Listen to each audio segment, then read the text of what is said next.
What am I missing about this bike? Maybe you can explain it to me so that I understand what this bike really is.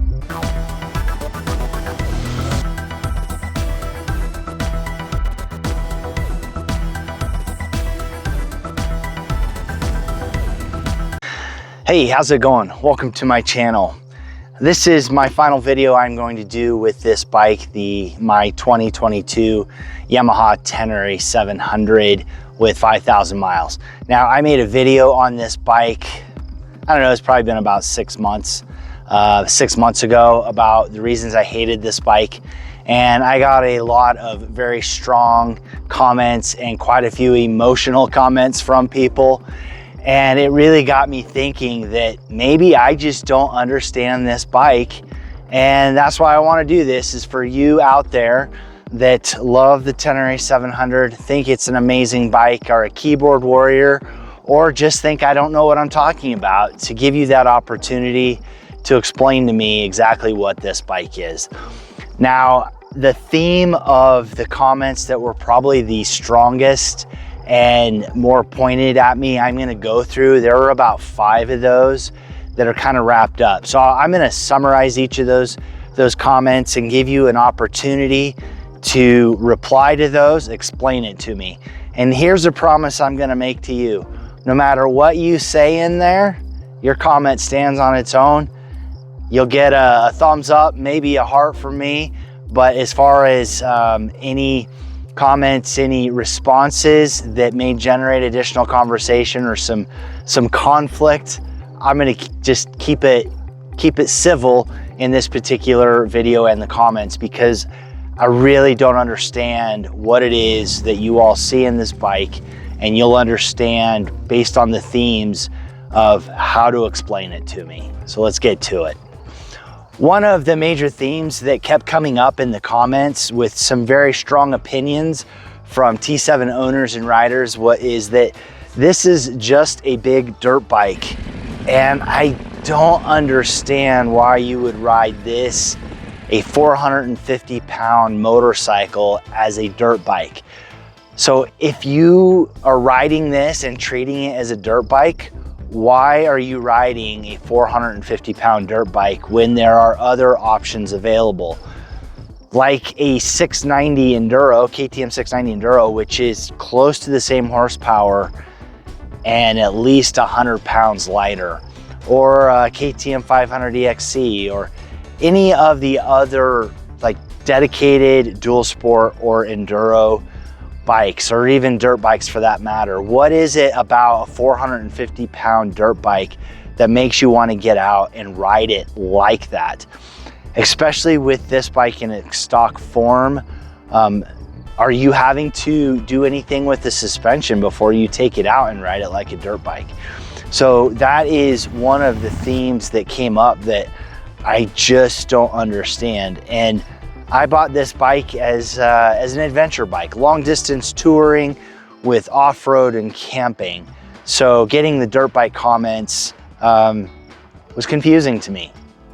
Another theme that came up that really kind of fits in with the dirt bike side of things is I had several people ask me if I've ever heard of a truck or a trailer, because you are loading your Tenere 700 up in a truck and taking it to the trail, or you're trailering it to the trail to ride, which from an adventure bike standpoint, unless you're time limited or the distance of where you want to go is extreme, for me, I ride from my house. I do door-to-door adventures that are anywhere from 500 to 600 miles up to 4,500 to 5,000 miles.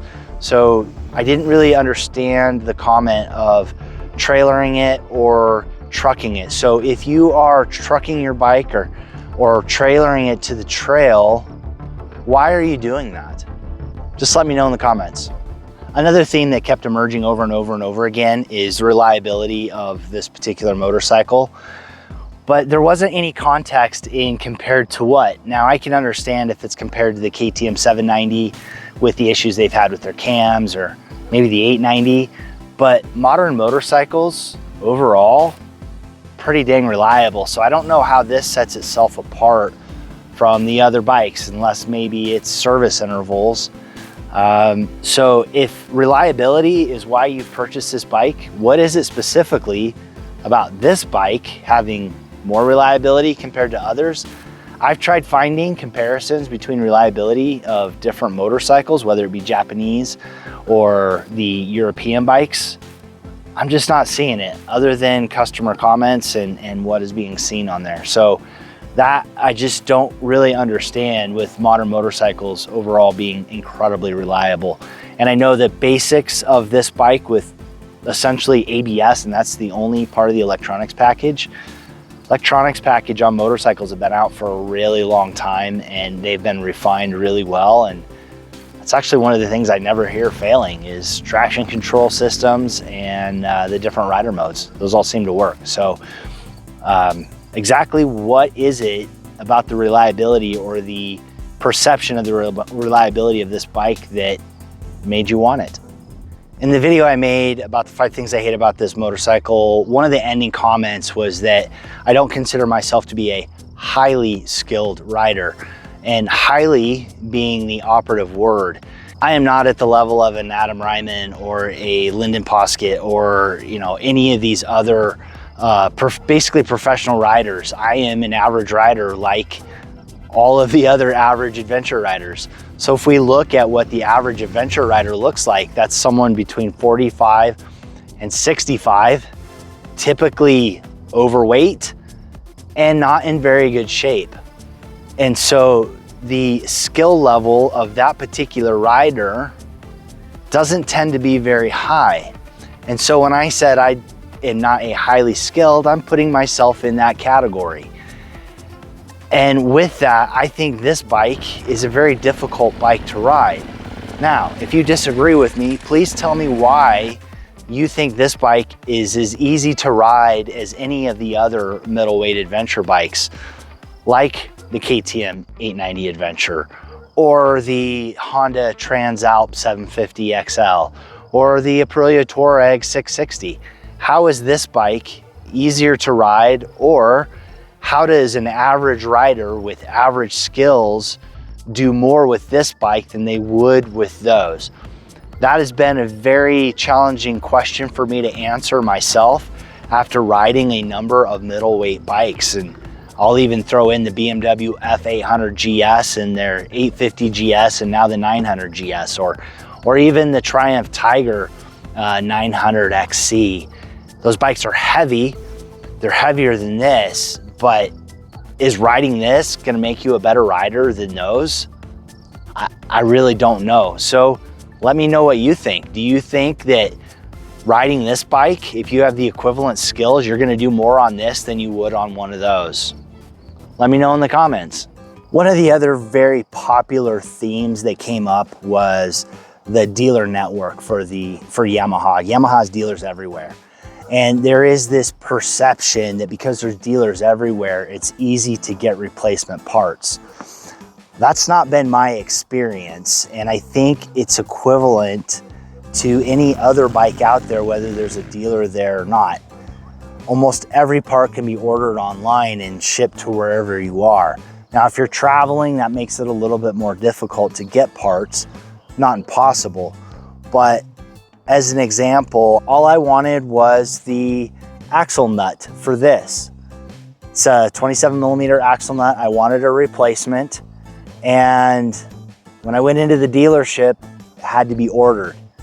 It took 2 weeks for just an axle nut to come in. So other than maintenance items, you're not gonna get all the parts that you think you're going to get by just going into the dealership and picking them up right away. At least that's not been my experience. Almost everything is on demand ordered other than maintenance items. I'm not even sure you could get a clutch cable if you went into a dealer for this bike. So if you've had parts that you've needed on your Yamaha Tenere 700, were you able just to roll up to your dealership and get it that moment? Or, like my experience, did you have to go order it and then wait a week or 2 or 3 weeks or longer to get those parts in?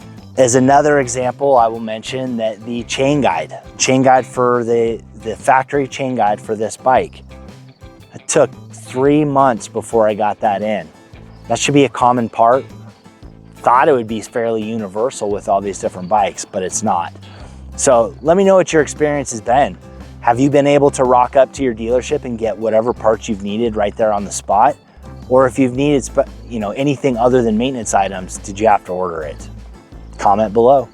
All right, those are the major themes that came up, but there's a couple other areas that I wanted to cover just to get some comments and try to get a better understanding of how this bike is being used and what I'm missing in riding this bike, because it just has not been a good fit for me. And that question is, how do you ride this bike? What are you doing that makes it an enjoyable ride? What type of riding? Are you doing long distance riding? Are you doing single track? Are you doing strictly BDRs? Are you riding to the BDRs? So let me know and put it in the comments below exactly how you ride this bike, because I am incredibly curious how this bike is getting ridden. Now, I have seen Teneres all over the place riding BDRs, but are you trailering it there? Are you trucking it there? Are you riding from your house? Let me know in the comments below exactly how you're riding this. And the next thing I'd like to know is, who do you think this bike is for? Who do you think will get the most out of a Tenere 700 over the other options out there? I'm just not sure if this is the right bike for everybody, and I'd be curious to know who you think this bike is for. Now, I do know with some of the comments that I've got and some people I've talked to, those people that have maybe ridden motocross for a great deal of their life or have done enduro racing, they seem to be able to get the most out of this bike. But is that who this bike is for? Someone who has a high level of riding experience before getting on it? Just something to think about and questions that I've had. Those are the themes that came up in the comments that I've received that really got me questioning that maybe I just don't understand this bike, which is why I'm hoping that you can help me understand this bike. Now, it is currently for sale. I'm hoping that it'll go soon, which I think has also been an incredible disappointment, is that this bike has not held its value well at all. I don't think it's held its value better than any other motorcycle in this range, the adventure motorcycles. After they're a couple years old, they lose about half their value regardless of the modifications and or mileage on them. So that's been a huge disappointment. Anyway, I really appreciate it if you stuck all the way to the end, trying to help me understand exactly what this bike is. And remember, you can always make more money, but you cannot make more time. So get out and do rides on whatever bike you have. Get out, do some riding, ride safe, and I will see you out there.